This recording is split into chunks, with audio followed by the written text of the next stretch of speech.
I'd like to demonstrate another sample application here. This one is based on an address book. I developed a few very similar applications like this for other customers. This is more of a generic version, obviously. We can start this, and again, I want to say at the top that an application like this can be customized in any way. So it's not just taking this. This is a very generic app that I'm showing right now. You can have a login screen. Again, there's no password here right now. I'm going to go in as admin user. When that happens, we open up the main screen here. Now, over here, obviously, we have the information. These text boxes are read-only, and it can only be changed through this add, edit, or delete. So we'll get to that. There's also a button for phones, for emails, for matters. This is a very generic term. This could be cases. If you're talking about, let's say, a law firm, it can be, if this is a customer service database, this could be an incident that a customer calls in on. So I kept this very generic. So we have a list here of all the people in the database. Now this can be filtered. You want to show customers only, employees only, other. Well, you never know whether it could be other. This will show everyone. And again, we can put any categories in here. This can be customized. Anything I'm showing you here can be customized, including the filters. Let's keep it on all.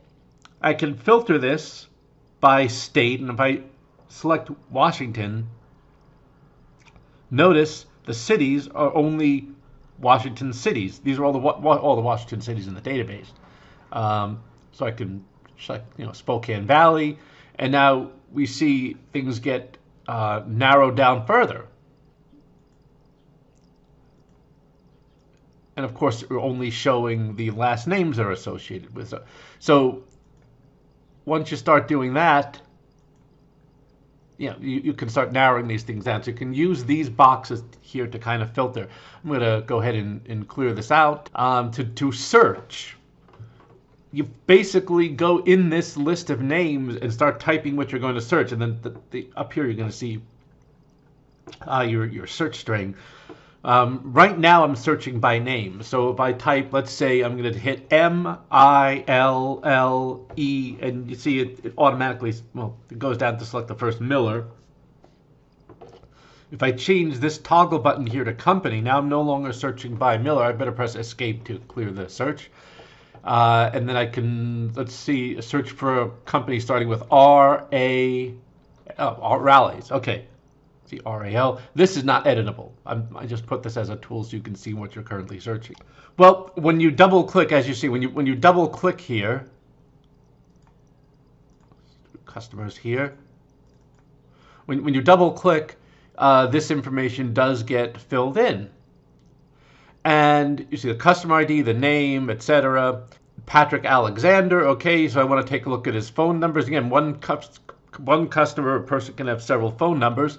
This person has a phone number in here. I can add a new number. And notice how it only accepts numerical entries. This is an input mask on here. I can't enter letters. I can't, so data integrity is very important.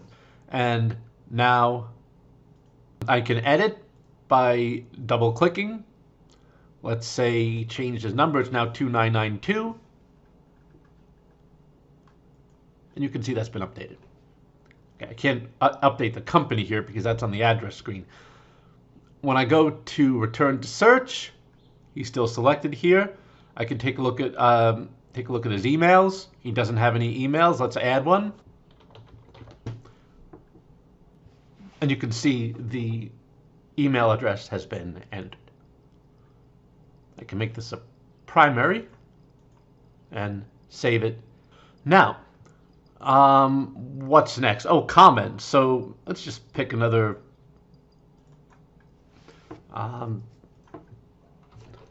This is a brand new customer. Please send discount coupon, something like that. And now you see any comments or any notes need to add to their account, or they can be deleted, of course. What else? We'll get to add and edit. We can delete someone. Just to be very careful, just type that word delete, just to, because it's a big deal to delete someone. So want to make sure that's what you really want to do.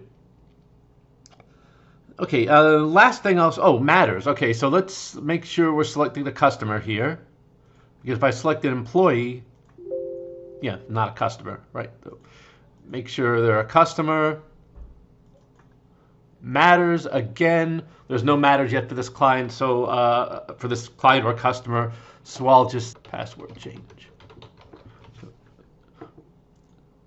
And now, need to move this, and now you see it has, I can add a new situation.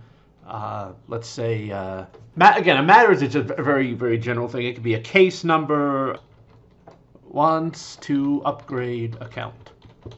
So this could be like a project or some sort of task. You can change it. Yeah, you can change the name matter to task or to case or to anything like that.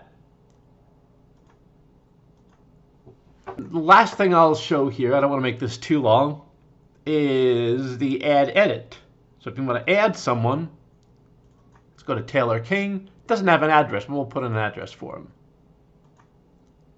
So there's a few other safeguards in here. I'm editing this person's entry to put in an address.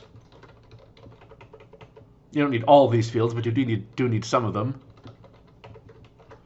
And I want to show you a few other things. Notice this is a drop-down box. You have to select the state. This prevents a lot of data integrity problems.